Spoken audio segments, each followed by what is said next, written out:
Hello students, welcome to your business studies class. Today we will be discussing the staffing process of chapter number 6, staffing. So before discussing the steps in the process of staffing, let us just quickly revise that what staffing means. Now in simple words, staffing means putting people to jobs or finding right people for the right job. So it is concerned with obtaining, using and maintaining a satisfactory and satisfied workforce. So let's discuss the steps in the process of planning. The very first step in the process of planning is estimating manpower requirement, then recruitment, selection, placement and orientation, step number 5, training and development, performance appraisal, promotion and career planning, and last is compensation. So let's discuss these steps in detail one by one. First step is estimating the manpower requirement. Now, it is also called manpower planning or human resource planning.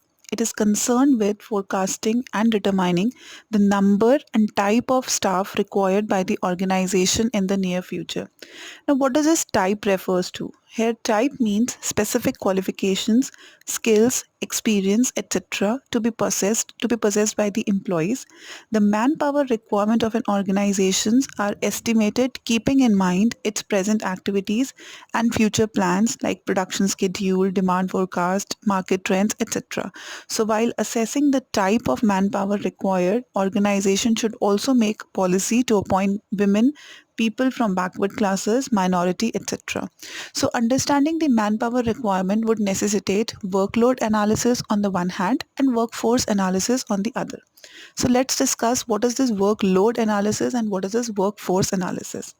Now, workload analysis means that it determines the number and type of human resources required. I'm repeating, workload analysis means the number and type of human resources required to perform various jobs and to accomplish organizational goals. Workforce analysis estimates the number and type of human resources available so that it may be known whether the organization is understaffed, overstaffed, or optimally staffed. So the difference between the workload and workforce is calculated to find out the shortage or surplus of manpower. Neither overstaffed nor understaffed is desirable situation. So excess of workload indicates understaffing, that is need to appoint more people, whereas excess of workforce indicates overstaffing, that is need to remove or transfer some employees elsewhere. So as both understaffing and overstaffing are undesirable situation, so the manager tries to find out the manpower need by equating workload and workforce analysis. Let's take an example. Let's say the workload analysis of Commerce Department of ABC School indicates that the department requires 4 teachers to teach business studies and accountancy. And workforce analysis, that is the available manpower, shows that there are 3 teachers available in the department. So this analysis will help the principal to plan and appoint one more teacher so that there is no disruption in the teaching process. Next step is recruitment. So after determining the manpower requirement, the next step is recruitment. Now recruitment starts before selection. Now what is recruitment? It is a process of searching for prospective employees and stimulating or encouraging them to apply for the jobs in the organization. Now the objective of recruitment is to attract potential employees with necessary characteristics or qualification in the adequate number for the jobs available. Therefore, recruitment is a positive process because it is inviting people. It locates available people for the job and invites them to apply for the job in the organization. Now, there are various activities that are involved in the process of recruitment, which includes identification of different sources of recruitment, advertising, employment exchange. So it could be internal or external sources of recruitment can be used. Then the assessment of their validity, choosing the most suitable source and inviting application from the prospective candidates for the vacancies. So if we carry forward the above example, so let's say that the principal has identified that one teacher is required. So there is a shortage of teacher in the commerce department and one teacher is required. So the principal may choose to advertise the post of business studies teacher in the leading newspaper, school website, or may spread the word around so that the other teachers may recommend the name of some good teachers whom they know. Next step in the staffing process is selection. Now, selection begins where recruitment ends. So, it is a process of choosing from among the pool of prospective candidates who have applied for a job. In other words, it is a process of identifying and choosing the best person out of a number of prospective candidates for a job. Now, towards this process, the candidates are required to take a series of employment tests and interviews, and at every stage, many are eliminated and a few move on to the next stage until the right type is found. So, therefore, selection is considered as a negative process. As recruitment is considered as a positive process, selection is considered as a negative process. Now, the process may start right from screening of the applications and it may continue even after the offer of employment, acceptance, and joining of the candidate. It is so because the process of selection, like any other managerial decision, involves judgment about the performance potential of the candidate. The effectiveness of the selection process would ultimately be tested in terms of on the job performance of the chosen person. Now, the selection process serves two important purposes. First is to ensure that the organization gets the best among the available, and second, it enhances the self-esteem and prestige of those selected and conveys to them the seriousness with which the things are done in the organization. So, for example, once the post of the business studies teacher is advertised, the school administrative department will receive number of applications for the post. Now, the head of the commerce department may select the best resumes and call the selected candidates for the interviews. The shortlisted teachers may be also asked to demonstrate their teaching skills so that the best available teacher is selected.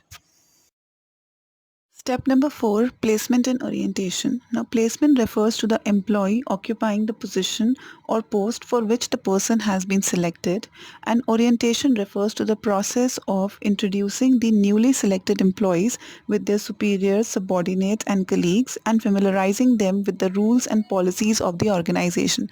So, here the employee is given a brief presentation about the company and is introduced to his superiors. He is taken around the workplace and given the charge of the jobs for which he or she has been selected. And this process of familiarization is very crucial, and many have a lasting impact on his decision to stay and on his job performance. So, for example, once the selection process is over and the teacher for business studies is selected, the principal may introduce him or her to the entire staff, and the head of the department introduces him or her to the students. Now, they show him or her around the school, gives all the important documents, information, and instructions related to the job assigned to them. Step number 5 is training and development. Now, training refers to the process by which the attitudes, skills, and abilities of employees to perform a specific jobs are increased. So, it is a process of learning new skills and applications of knowledge. It attempts to improve their performance on the current job or prepare them for any intended job. And development refers to the learning opportunities designed to help employees grow. It includes training, so it means growth of an individual in all respects. So let's continue that example. So if the new teacher selected is inexperienced, so she may be asked to sit in a few classes of her senior to understand methodology and acquire the required skills before she actually starts teaching on her own. So the schools regularly hold workshops to help teachers to adapt to new teaching strategies also. Now, next step is performance appraisal. Now, after the employees have undergone a period of training and they have been on the job for some time, so there is a need to evaluate their performance. So, performance appraisal means evaluating an employee's current or past performance and as against the certain predetermined standards. For example, let's say if the sales manager was given a sales target of 50,000 pencils during the month, so then his performance will be evaluated on the basis at the end of the month. And appraisals means evaluating an employee's current or past performance as against certain predetermined standards. So, Appraisals are used for a variety of purposes relating to training, promotion, and compensation. So the employee is expected to know that what the standards are, and the superior is to provide the employee feedback on his or her performance. So this performance appraisal process therefore will provide a feedback. Next step is promotion and career planning. Now, it becomes necessary for all the organization to address career-related issues and promotional avenues for their employees. So, managers must encourage employees to grow and realize their full potential.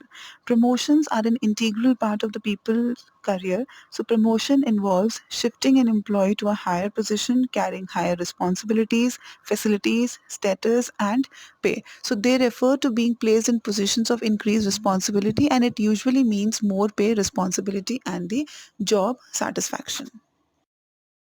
Last step is compensation. So it refers to all the forms of pays or rewards given to the employees in the form of direct financial payments like wages, salaries, and indirect like medical facilities, vacations, etc.